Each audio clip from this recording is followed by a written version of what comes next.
का आज ये तीसरा लेक्चर एसी थ्रू कैपेसिटर। अब पहले हम डीसी कैपेसिटिव सर्किट और एसी कैपेसिटिव सर्किट के बारे में थोड़ा सा डिफरेंशिएट करेंगे। हाँ जी, सपोज करें कि ये डीसी बैटरी और ये हमने कैपेसिटर अटैच कर दिया और चेक करने के लिए कि कोई करंट फ्लो कर रहा है या नहीं कर रहा, ये हमने एमीटर या बल्ब लगा दिया। अब देखो हम पढ़ चुके हैं चैप्टर नंबर 12 में कि एक्चुअली क्या फिनोमिना होता है कि इलेक्ट्रॉन बैटरी के वर्क की मदद से इलेक्ट्रॉन फ्लो करते हैं एक प्लेट से दूसरी प्लेट तक। फॉर एग्जांपल यहां पर इस प्लेट में ये जो इलेक्ट्रॉन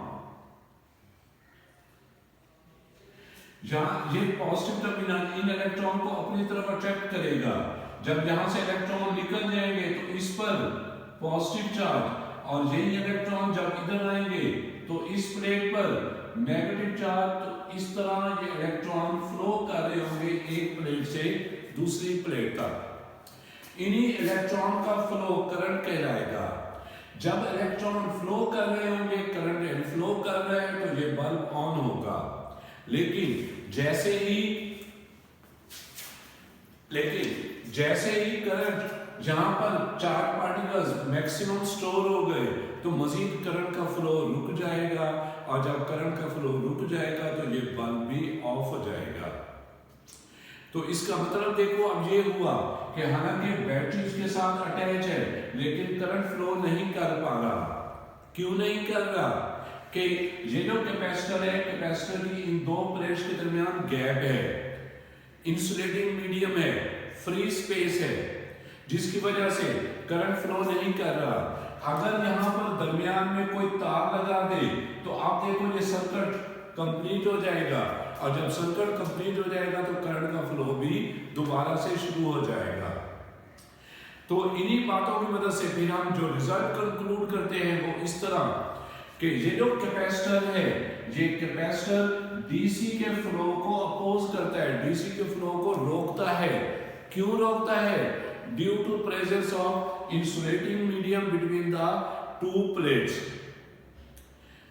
यही रिजल्ट हम लिखने लगे हैं कि कैपेसिटर हिंडर्स या stops the flow of DC. Capacitor stop the flow of DC due to insulating medium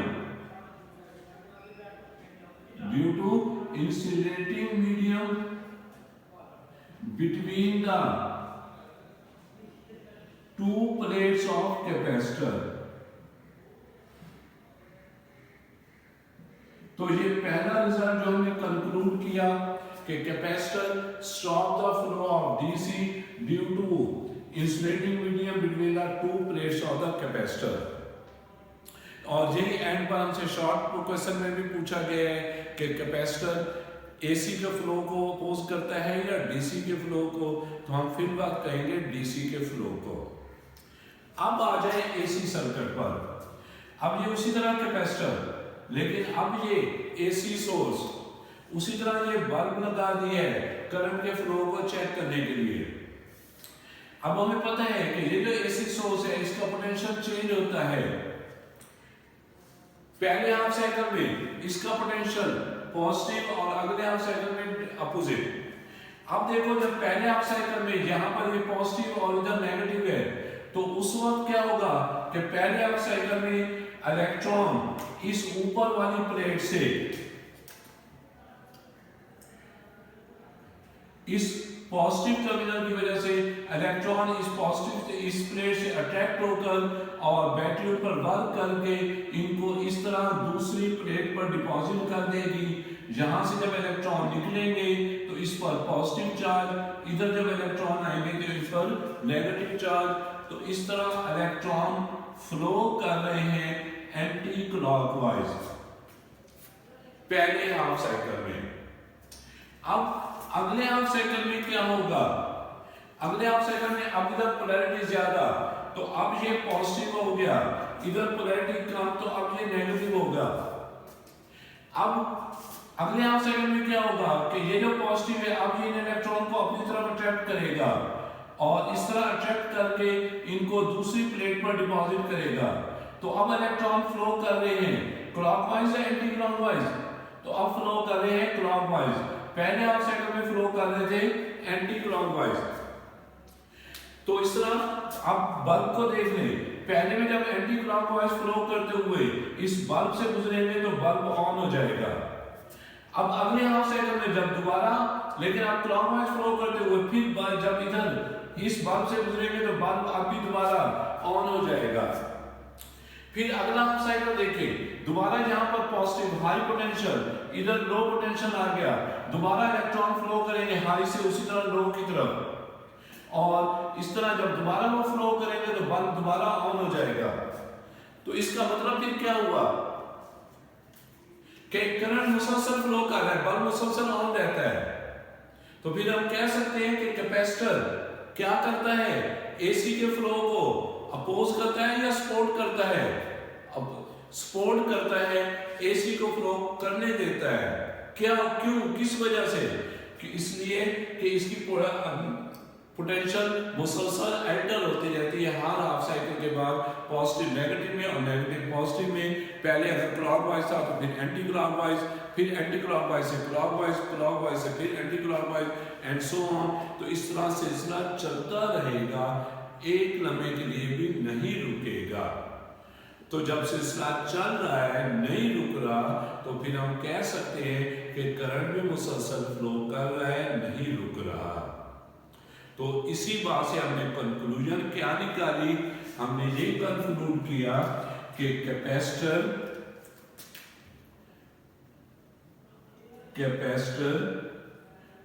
allows the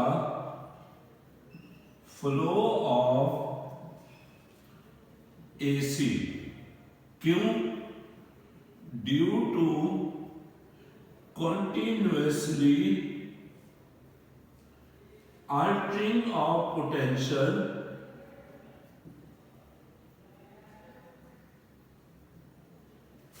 after every half cycle. Capacitor allows the flow of AC due to continuously altering of potential after every half cycle. Her half cycle के बाद potential enter हो जाएगा, जिसकी वजह से current की direction भी enter, लेकिन मुसलसल फ्लो होता रहेगा। ये एसी थ्रू कैपेसिटर की हेडिंग देखकर पहले ये दो कंक्लूजन, दो लाइंस आपने लिखनी है। ये लिखने के बाद देखो, अब हम डिसाइड कर चुके कि अल्टरनेटिंग करंट, कैपेसिटिव सर्किट में अल्टरनेटिंग करंट मुसलसल फ्लो करता रहता है। तो अब इसी अल्टरनेटिंग करंट का V के साथ रिलेशन देखेंगे अल्टरनेटिंग पोटेंशियल के साथ कि क्या ये दोनों इन फेज हैं या आउट ऑफ फेज हैं। इन फेज है तो कौन, फिर फेज डिफरेंस तो जीरो, और अगर आउट ऑफ फेज है तो कौन लीड कर रहा है और कौन लैग कर रहा है, और दोनों के दरमियान फेज डिफरेंस कितना आएगा, ये अब हम चेक करने लगे हैं। पहले हमने ये डिसाइड कर लिया।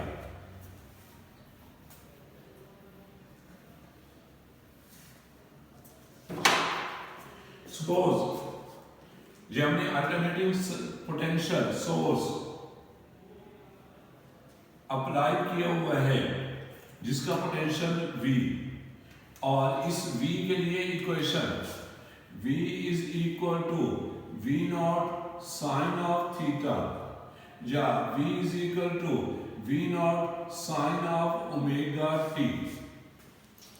और ये हमने डिसाइड कर लिया कि इस अल्टरनेटिव सोर्स की वजह से सर्किट में करंट फ्लो कर रहा है। अल्टरनेटिव कितना करंट फ्लो कर रहा है, उस करंट के लिए हम ये equation I is equal to V over R, ये इक्वेशन यूज नहीं कर सकते।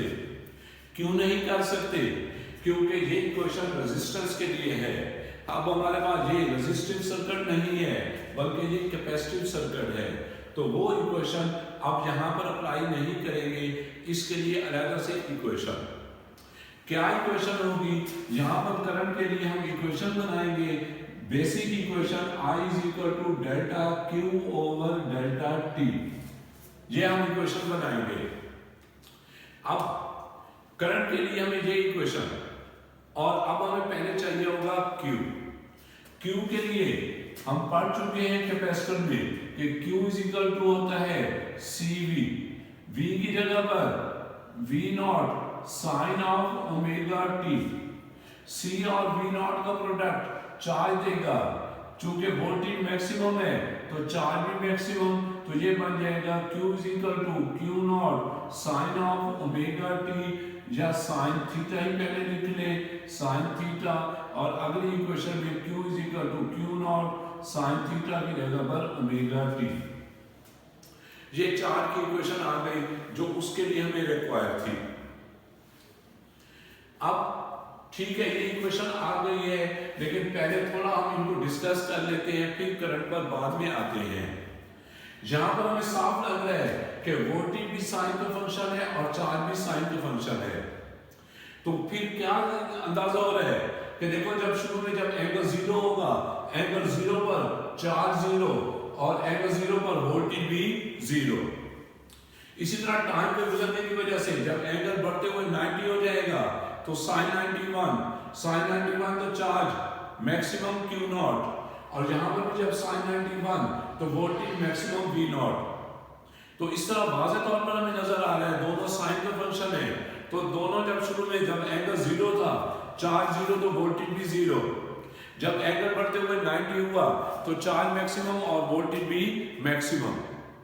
तो फिर क्या ख्याल है, ये दोनों चार्ज और वोल्टेज क्या हुए एक दूसरे के, ये इन फेज हुए, चार्ज और वोल्टेज इन फेज हुए, इनके दरमियान फेज डिफरेंस जीरो है।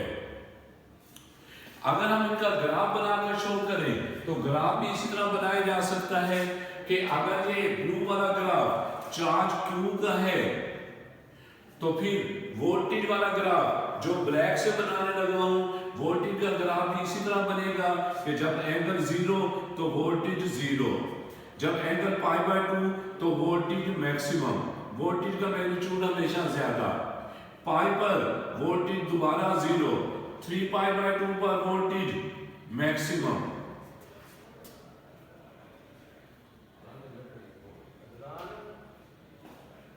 फिर दोबारा जीरो, फिर दोबारा मैक्सिमम, और फिर दोबारा जीरो।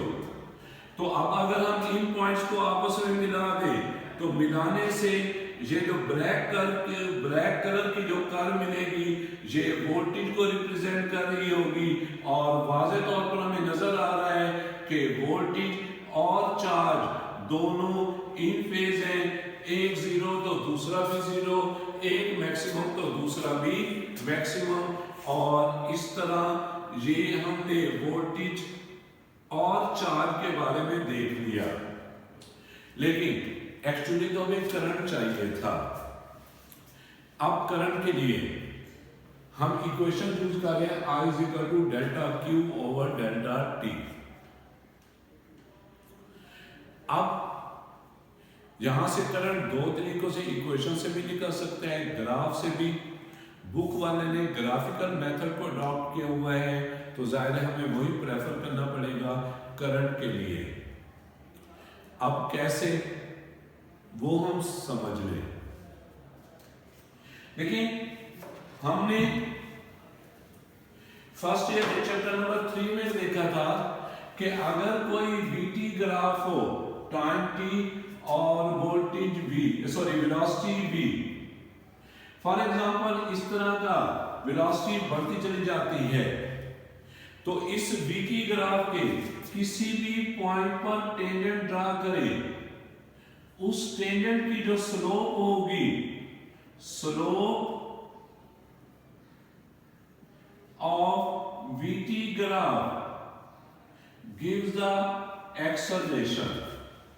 ये हमने फर्स्ट ईयर चैप्टर नंबर 3 में पढ़ा था, स्लोप की बात। यही बात यहां पर अप्लाई करते हैं। देखिए, स्लोप को एक दफा फिर थोड़ा डिफाइन कर लेते हैं। स्लोप का मतलब होता है ढलवान। अगर कोई लाइन हॉरिजॉन्टल होगी तो उसकी स्लोप 0। अगर मैं कोई चीज वहां पर रखूंगा, किसी भी जगह पर रखूंगा, तो उधर ही रहेगी, स्लिप होकर इधर उधर नहीं जाएगी।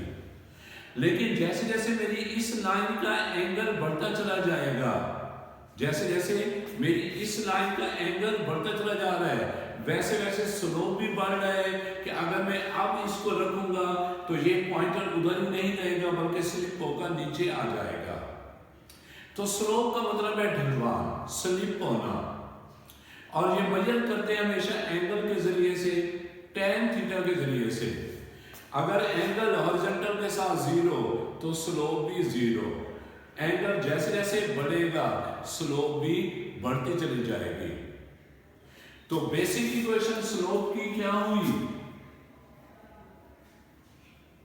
Slope of a line is measured by tan theta से एंगल थीटा जितना ज्यादा, tan की वैल्यू भी ज्यादा और स्लोप की वैल्यू भी ज्यादा। अब इसी बात को अगर पहले हम x y एक्सिस में ले आए, फॉर एग्जांपल ये एक लाइन, इस लाइन का ये अब x y एक्सिस है,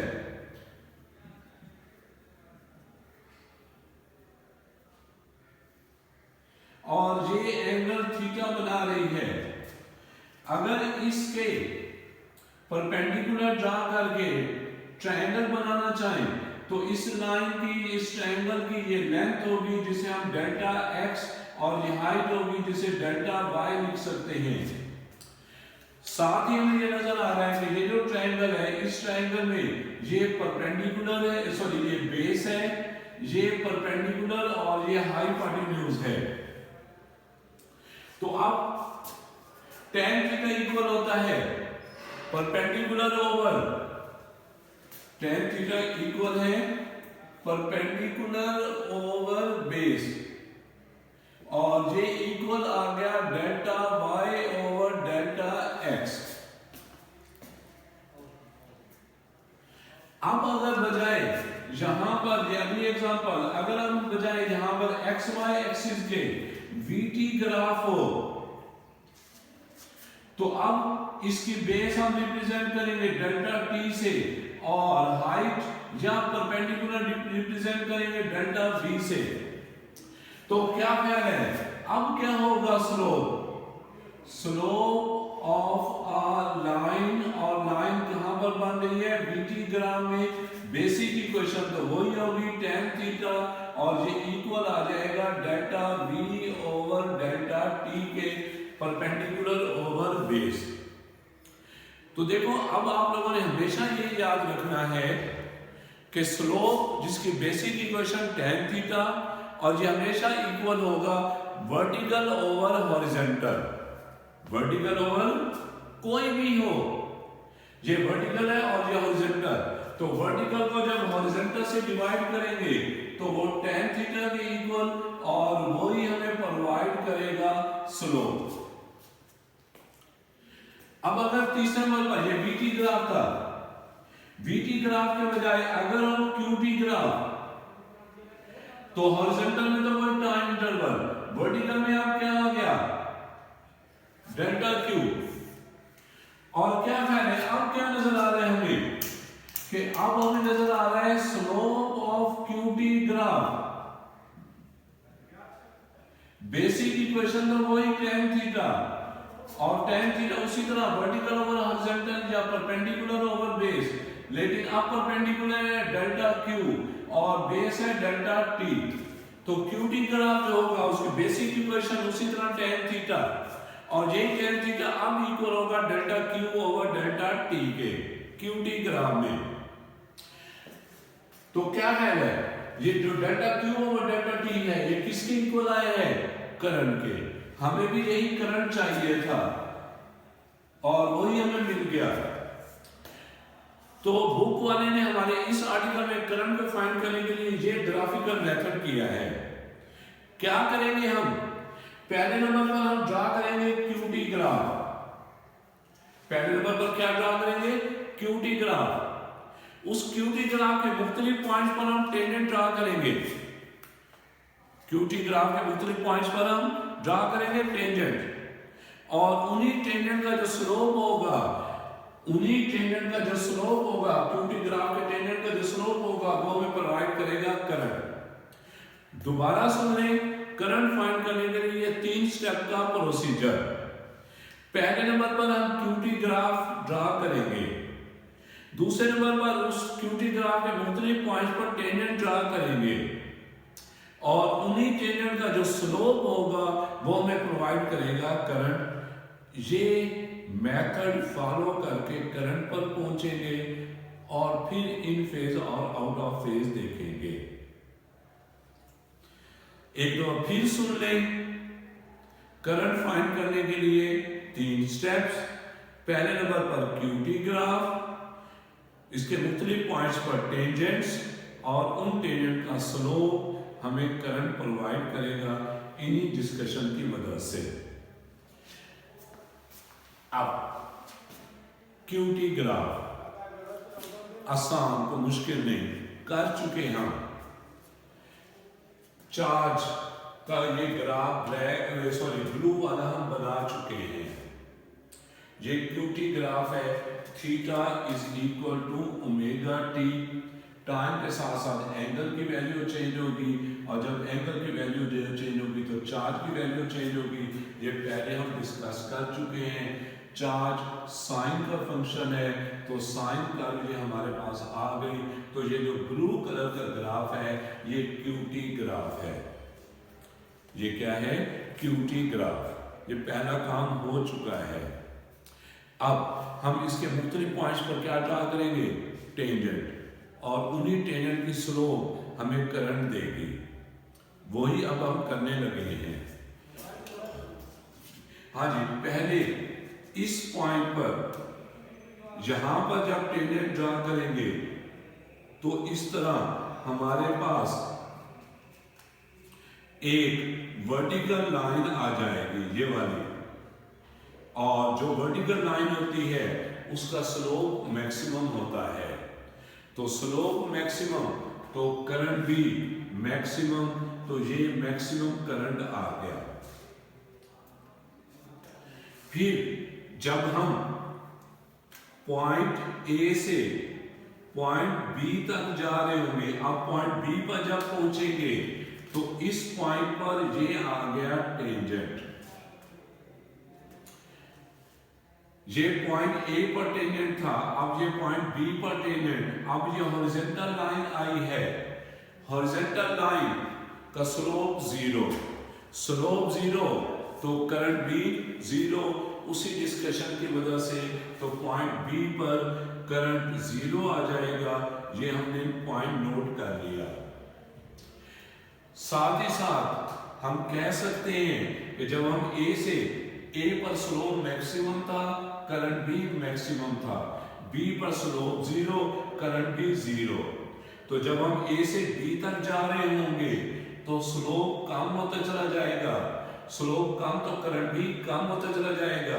बी पर आकर स्लोप 0 और करंट भी 0। अब आ जाए सी पर दोबारा टेंजेंट लाइन इस तरह स्ट्रेट बनेगा, वर्टिकल, लेकिन डायरेक्शन अपोजिट। बी से जब सी तक जा रहे होंगे तो अब देखो ये चार्ज की डायरेक्शन अपोजिट हो गई है, तो इसलिए ये टेंजेंट की डायरेक्शन भी अपोजिट। अब ये वर्टिकल लाइन बन गई। जब वर्टिकल लाइन तो फिर इसकी स्लोप मैक्सिमम, स्लोप मैक्सिमम तो करंट भी मैक्सिमम, लेकिन अपोजिट डायरेक्शन में।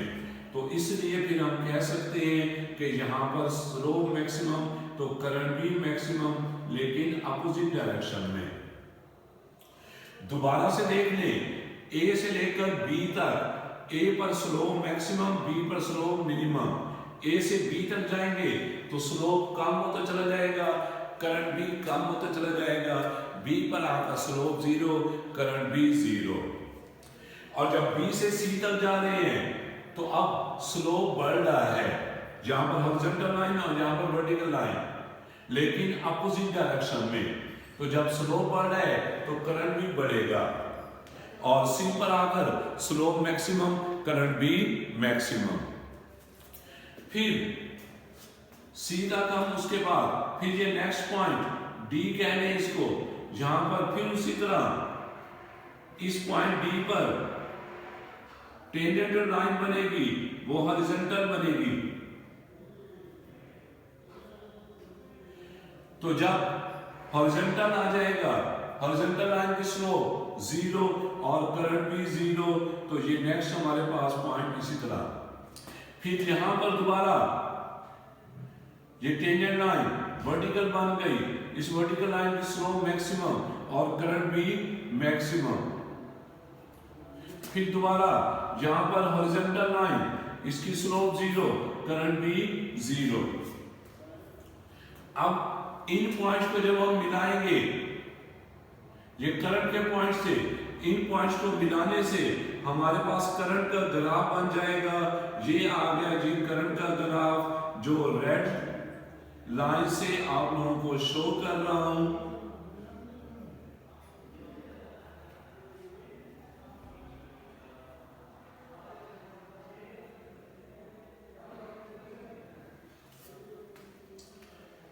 हाँ जी, ये करंट का ग्राफ और ब्लैक कलर वाला वोल्टेज का ग्राफ। ये ग्राफ हमने ड्रा करना था, टेंजेंट के जरिए से, स्लोप के जरिए से ग्राफ ड्रा कर लिया। अब यहां से कंक्लूजन लेंगे आई और बी का। क्यों जी, क्या नजर आ रहा है? शुरू में चार्ज जीरो, वोल्टेज भी जीरो, लेकिन इसी जीरो टाइम पर करंट मैक्सिमम। फिर चार्ज बढ़ रहा है, वोल्टेज भी बढ़ रहा है, लेकिन करंट कम होते हुए जीरो, करंट जीरो हो गया। तो फिर दोबारा से बात कर लेते हैं। शुरू में चार्ज और वोल्टेज जीरो, लेकिन करंट मैक्सिमम। चार्ज और वोल्टेज बढ़ते हुए मैक्सिमम हुआ है, करंट कम होते हुए जीरो हो गया है। तो फिर क्या ख्याल है, आई और बी ये दोनों क्या हुए एक दूसरे के इन फेज या आउट ऑफ फेज? ये आउट ऑफ फेज हुए। एक जीरो तो दूसरा मैक्सिमम, एक बढ़ रहा है तो दूसरा कम हो रहा है। तो क्या रिजल्ट निकला कि इन capacitor I and V are out of phase. Hence, from graph, it is concluded that I and V are out of phase. कौन लीड कर रहा है? जब आउट ऑफ फेस हो गया तो अब बताना, लीड लैग बताना होगा। वोल्टेज जीरो पर है लेकिन करंट मैक्सिमम है, तो इसलिए करंट लीड कर रहा है।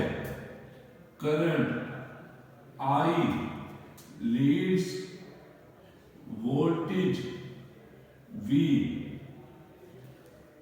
बाय फेज पाई बाय 2, यानी 90 डिग्री पर एक जीरो हो और दूसरा मैक्सिमम हो, तो इनके दरमियान फेज डिफरेंस हमेशा पाई बाय 2 होता है। तो इस तरह इन दोनों के दरमियान, आई और बी के दरमियान कैपेसिटर में फेज डिफरेंस पाई ओवर 2 होगा। इसी को वेक्टोरियली रिप्रेजेंट कर लेते हैं। वोल्टेज जीरो से शुरू हो रहा है तो वोल्टेज का vector along the x axis draw कर लेते हैं। ये आ गया वोल्टेज, और करंट चूंकि लीड कर रहा है तो करंट का वेक्टर ऊपर बनाएंगे पाई बाय 2 एंगल पर, तो ये आ गया करंट का फेजर या वेक्टर पाई बाय 2। इन दोनों के दरमियान ये एंगल आ गया।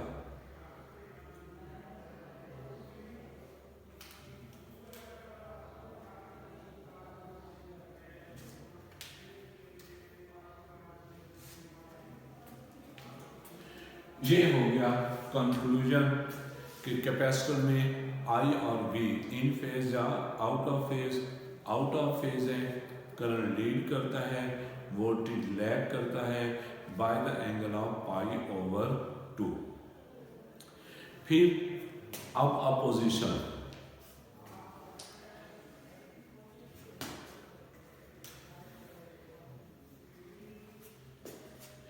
अब देखो सीधी सी बात, डीसी सर्किट में समझा दूं उसे थोड़ा आसान रहता है।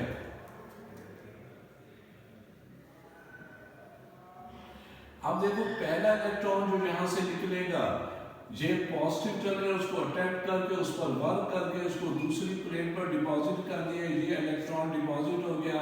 यहां से जब इलेक्ट्रॉन निकल गया तो इधर आया इलेक्ट्रॉन की कमी, जिसको हमने पॉजिटिव चार्ज से रिप्रेजेंट कर दिया।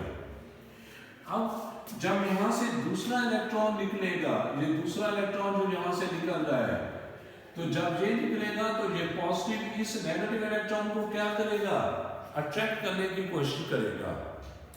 अगरचा बैटरी का जाहिर वर्क ज्यादा है, बैटरी के वर्क की वजह से ये बाहर निकल आएगा, लेकिन चूंकि इसकी अट्रैक्शन है, इस अट्रैक्शन की वजह से इसका जो फ्लो है वो पहले वाले के मुकाबले में थोड़ा स्लो होगा। इस दूसरा इलेक्ट्रॉन जो निकल रहा है पीछे से इसको खींचा जा रहा है, पॉजिटिव इसको अट्रैक्ट करने की कोशिश कर रहा है, जिसकी वजह से इसके फ्लो में थोड़ा सा फर्क पड़ेगा। और फिर यही इलेक्ट्रॉन मूव करते हुए बैटरी के वर्क की मदद से जब दूसरी प्लेट के नजदीक पहुंचेगा तो ये नेगेटिव इस नेगेटिव को रिपेल करेगा। इस रिपेल्शन की वजह से भी क्या इसका फ्लो उसी तरह पहले वाले की तरह रहेगा या इसका फ्लो में कमी आएगी? ऑब्वियसली कमी आएगी। ये कम रेट से फ्लो करता हुआ इस दूसरी प्लेट पर पहुंचेगा, लेकिन बहरहाल पहुंच जाएगा और इस तरह दूसरा चार्ज डिपॉजिट हो गया। यहां से जब इलेक्ट्रॉन निकल गया तो इधर इलेक्ट्रॉन की कमी यानी पॉजिटिव आ गया। अब फिर देखें, जब यहां से तीसरा इलेक्ट्रॉन निकलेगा तो अब दो इसको अट्रैक्ट कर रहे हैं, जिसकी वजह से इसके फ्लो उसी तरह रहेगा पहले के वाले की तरह या दूसरे की तरह, या अब इसका फ्लो और भी कम, उसका फ्लो और भी कम हो जाएगा। तो अब हम देख रहे हैं कि ये जो चार पार्टिकल के फ्लो को, चार पार्टिकल को फ्लो उसी तरह स्मूथ नहीं जा रहा, अट्रैक्शन और रिपल्शन मिल रही है। ये पॉजिटिव इसको अट्रैक्ट कर रहे हैं, इधर आते हैं तो ये दो उसको रिपेल करते हैं, तो इस पॉजिटिव और रिपल्शन की वजह से इनके फ्लो को रुकावट मिल रही है। पहले वाली रुकावट कोलिजन की वजह से थी कि चार पार्टिकल के फ्लो को जब कोलिजन की वजह से रुकावट मिले तो उसको रेजिस्टेंस बोला था। अब यहाँ पर कोलिजन नहीं हो रही, यहाँ पर क्या हो रही है, फोर्स ऑफ अट्रैक्शन और रिपल्शन अप्लाई हो रही है। इस फोर्स ऑफ अट्रैक्शन और रिपल्शन की वजह से भी चार पार्टिकल का फ्लो स्मूथ नहीं रह गया, पहले की तरह नहीं रह गया, कम होना शुरू हो गया है। तो अब इस अट्रैक्शन और रिपल्शन की वजह से चार पार्टिकल के फ्लो को जो रुकावट मिल रही है, उस रुकावट को हम नाम देते हैं reactance of capacitor. Reactance of capacitor या कैपेसिटिव रिएक्टेंस, इसको जाहिर करते हैं XC से। बेसिक इक्वेशन वही VRMS ओवर IRMS, यूनिट भी वही ohm is equal to volt over ampere. लेकिन डिराइव इक्वेशन और आपकी बुक में डेरिवेशन नहीं है, आपने जस्ट याद करनी है कि कैपेसिटिव रिएक्टेंस यानी ये फोर्स ऑफ अट्रैक्शन और रिपल्शन की वजह से चार पार्टिकल के फ्लो जो रुकावट मिल रही है, उस रुकावट की डिराइव्ड इक्वेशन है 1 ओवर ओमेगा सी या 1 ओवर 2 पाई FC। इसमें F AC सोर्स की फ्रीक्वेंसी है। यहां पर जो हमने AC सोर्स लगाया होगा वो कितनी फ्रीक्वेंसी से ऑसिलेट कर रहा है, और C इस कैपेसिटर की कैपेसिटेंस है जो यहां पर सर्किट में लगा हुआ है। तो ये दूसरी तरह की चार पार्टिकल के फ्लो को रुकावट आ गई। कोलिजन वाली रुकावट को resistance, electrostatic force of attraction और रिपल्शन की वजह से चार्ज पार्टिकल को या करंट के फ्लो को जो रुकावट मिलेगी वो कैपेसिटिव रिएक्टेंस XC इक्वेशन 1/2 पाई FC, बेसिक इक्वेशन वही ओवर I और यूनिट भी वही ओम इक्वल टू वोल्ट पर एम्पियर। ये तो था अपोजिशन। और तीसरे नंबर पर और आखिर में हमने पावर डिसिपेशन की बात करनी थी। अगर ये आइडियल है, आइडियल तो अगर मैं कोई रेजिस्टेंस नहीं है, कोई कुड़ियां नहीं हो रही, तो कोई पावर भी डिसिपेट नहीं होगी।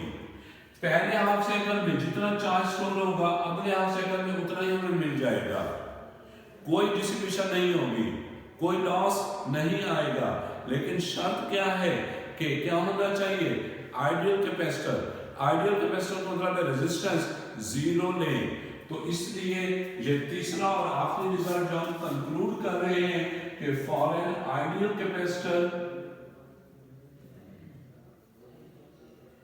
for an ideal capacitive circuit,